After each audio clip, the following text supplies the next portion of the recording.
Okay, first we have the yellow corpus callosum, which connects the two sides of the brain. Next we have the thalamus, which is kind of the switchboard of the brain, connects and makes sure everything goes where it's going. Next we have the hypothalamus, which you can see is in there, and it coordinates our eating, drinking, body temp via the pituitary gland. After that we have the amygdala, which controls emotion and threatening stimuli. Next we have the pituitary gland, which kind of is the master control of all of the hormonal glands. It's the floating thing. After that we have the pons, which will regulate sleep and other stuff like that. And we have the hippocampus, which processes memories. And I think that's it. All right, this pink thing right there is the medulla. It controls your heartbeat and breathing. And then this turquoise thing over here is the cerebellum, and it controls voluntary muscle movements in the body.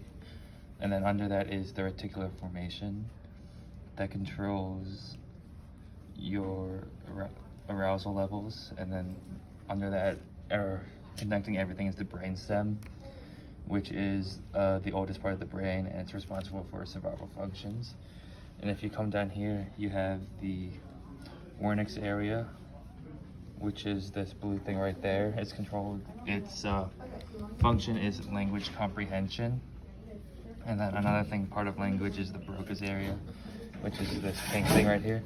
That's for speaking languages. And then this orange squiggle right there is the basal ganglia, and that's controlled, or that controls the motor control. Right, so this is the frontal lobe, which is important for like cognitive functions and control of voluntary movements. The parietal lobe processes like various information about like temperature and like the body temperature and taste and movement. The occipital lobe is involved with like vision and depth perception. And then the temporal lobe has a few other functions like auditory and visual perception and like language and emotions.